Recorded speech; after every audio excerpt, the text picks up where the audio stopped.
It had all the elements of a good trial: murder, insurance money, DNA, the murder weapon found, and at the center of this was a blonde bombshell type.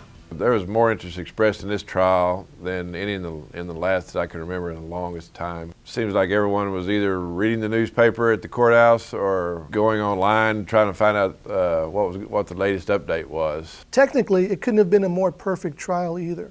There was a 911 audio tape in which she reported her home had been broken into, her husband's guns had been taken, and her house had been ransacked. Is he awake, conscious? I can't get him to respond to me. And oh yeah, her husband was lying in bed with a bullet wound in his head. On the morning of the trial, I got a phone call from a friend who's a commercial realtor. He had visited 4 offices that morning, and all of them had pulled up wacotrib.com, and everyone was talking about the video we had online that morning.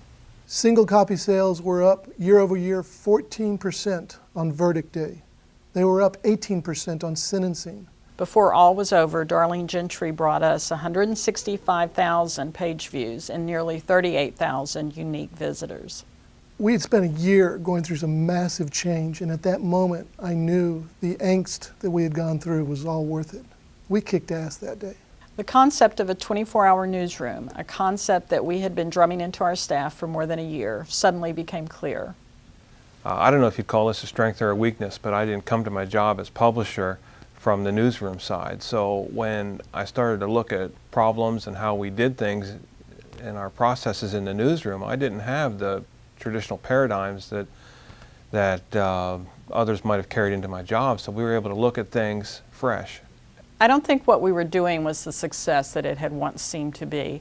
I had really been struck at the Pointer seminar I had attended by a session on the increasing rate of change and how quickly the internet had saturated the market. This was a period in the newsroom where we were just throwing out initiative after initiative. And often it was to the consternation of the staff because we didn't have a plan of action in place. It had been about a year since we had been benefiting from participation in the Tomorrow's Workforce pilot program. And we saw that training was our chance to prepare our staff for the need to change with the industry. And right out of the gate, Becky laid out this powerful presentation, Compliments of Pointer, that essentially said that we were already having to play catch up as an industry. It was the beginning of convincing our publisher to make some really hard choices. If we were going to free up our staff to focus on our online product, we had to give up some existing chore. For editorial, it was a no-brainer. Neighbor was a relic of the 1970s. It was easily our weakest editorial product. The challenge was convincing our publisher to give up one revenue stream with the promise that we could eventually make up for it with a more powerful and expanded online revenue stream.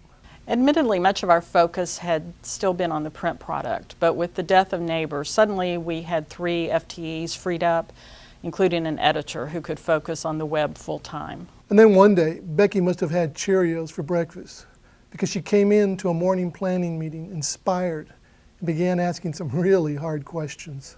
I decided it was time to be honest with ourselves, so I began asking our editors one day what story they had read first in the paper, and asked them if they read it because they were interested in it or because we paid them to read it. We began to discover that much of our front page was irrelevant to us. And if it was irrelevant to us, then we had to wonder what it was like for our readers. So we significantly changed the responsibilities of the city editor and the news editor. To illustrate how fast our transformation began to move at this point, we call this step of our restructuring Phase 1. But for anyone who asked about Phase 2, we had to admit that we really still didn't have a Phase 2. The newsroom began to feel more empowered, and we launched other measures to get feedback from everyone. One of the more popular things that we did was begin to have a shadow budget meeting every afternoon. After our regular budget meeting, we kicked out all the editors and we brought in some of our youngest staffers from both the copy desk and the reporting ranks. Then with Becky and I just looking, we asked these young staffers how they would play the same story offerings on the next day. At first, they were a little shy, but after a week or so, they really got into it. Occasionally, their logic was so solid that we ended up changing the front page lineup. By late spring, we really began seeing attitudes change. We had people coming to the newsroom invigorated and constantly suggesting new ideas. A lot of people were fearful and angry, dismissive, and very defensive. It seemed as if removing traditional rules had made them feel confused and afraid. In late April, Waco got hit with 2 back-to-back tornadoes a week apart, almost to the minute. The first tornado hit about midnight and destroyed a house that was in a rural part of the city. We got this great interview with a woman inside the house who was on the 2nd floor when her home collapsed beneath her. With our new internet general manager, we got that story online almost immediately. The house that had been destroyed happened to be a horse farm that was home to Baylor's equestrian team. So we knew there would be a high interest, and we moved quickly to get the story up online. The numbers were impressive. What we didn't know was that this was a warm-up for the following week. Almost to the hour, 1 week later, another tornado touched down in Waco, this time in a more congested part of the city. In fact, it all but destroyed a Coca-Cola bottling plant and several businesses nearby. We immediately got a story online, but we also set out to get another slideshow up. Then something really amazing happened. The page views on the first slideshow suddenly took off. We believe they assumed it was for the tornado that happened that morning. It really was a dramatic lesson on how quickly people wanted their information and what the possibilities were if we provided that information just as quickly. Little did we know that our publisher was about to get a big idea. Sometime during the summer, when we started to have our initial budget meetings and look at how each part of the business is performing financially, I had a meeting with Rick Deaver, our circulation director. And Rick prepared his budget for the next year and the remainder of 2006 and put a number to our single copy slide. That translates to lost revenue of more than $1.6 million. And the way I looked at it is, if we lost a $1.6 million advertiser, what would we do? So the premise for the idea was fairly simple. What do all newspapers and magazines and publications that live and die by single copy have in common? So carrying that idea a little further, when we began, I asked the newsroom to imagine a subway station right across the street from our building on Franklin Avenue and say, all right, you've got readers who are just gotten off work, they're walking down, and you've got about 2 seconds to attract them and make them buy a newspaper. What would we do? When Michael first told me about the idea, I thought back to my days as a copy editor in Austin, and we put out multiple editions. I was kind of excited by the whole thing. I really feared it would become a distraction. I had finally gotten to the point where our staff was thinking digital, and now we were going to have to redirect them. I was shocked by the pushback when I first brought up the idea with our staff. I was so disturbed and upset about it that I called Carlos on vacation to talk about it. For the record, I was not on vacation. I was working hard for Cox, and I just happened to be on the beach at the time that Becky called. Initially, we had no concept how we were going to pull this off, so we just relied on what we had been relying on all year. We jumped into the water knowing we had to figure something out, and any time we figured something out, we used it for a training session. And journalists being journalists, it was only a matter of days before the September experiment, as we were calling it, was rechristened the Tribloid, expressing the honest fears that much of our staff had about going sensational. The problem was, if we needed new rules, what should they be? We were about 2 weeks away from launching when something clicked in my mind. I saw a prototype of a redesign from a newspaper in Bakersfield, California, and then I knew that's what we needed. By adapting this layout style that forced one story above the fold, we gave copy editors the rules they needed and told them that they had to focus their energy on creative headlines. By the time we launched in September, we knew what we wanted and we knew what we didn't want. Bold, but not sensational. It really was a delicate dance, particularly with a room full of smart-ass journalists. One headline writer suggested a headline that said, "Serial killer claims first victim." I think this was the kind of humor that they used to express their worries about sensationalizing stories. Despite our initial fears, it really was an unqualified hit on so many levels. Immediately after we changed our front page, we saw a spike in sales. It jumped up right away. In the month of September, our results were 5.1% better than 2005. They were nearly 10% better than our 2006 trend. That's significant because in September of the prior year, Hurricane Rita came ashore in Texas, and we had the Hurricane Katrina coverage.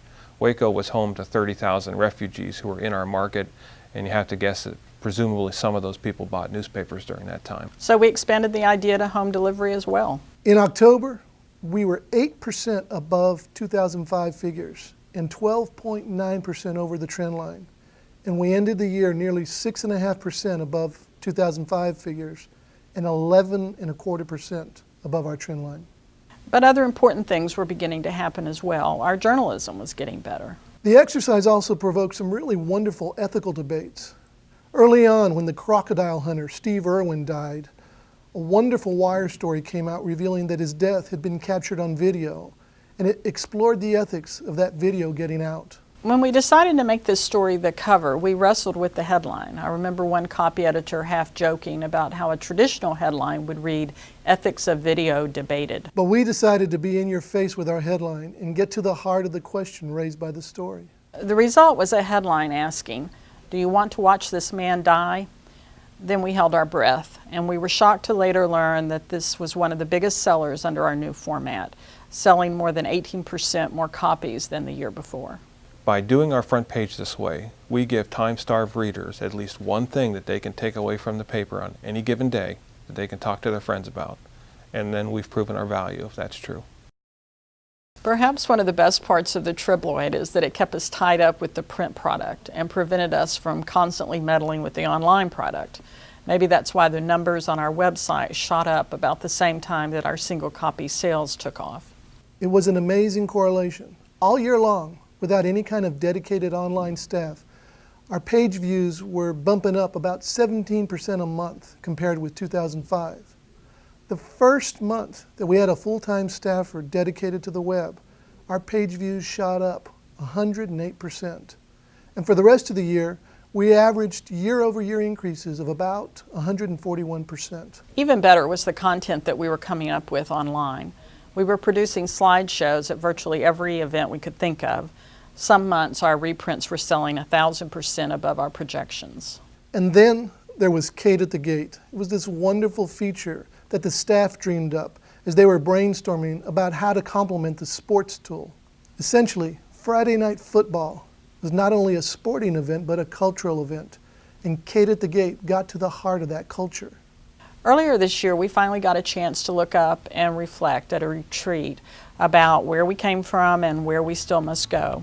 It was exciting to see that in a year when our publisher hit us with a major initiative, that we still achieved every goal we set for ourselves a year earlier. When I first became editor, one of the first things I told the staff was that I wasn't interested in good soldiers. I wanted zealots. Good soldiers simply yes sir and do what they're told. Zealots believe in the cause, and they come up with some pretty creative ways to achieve what they believe in.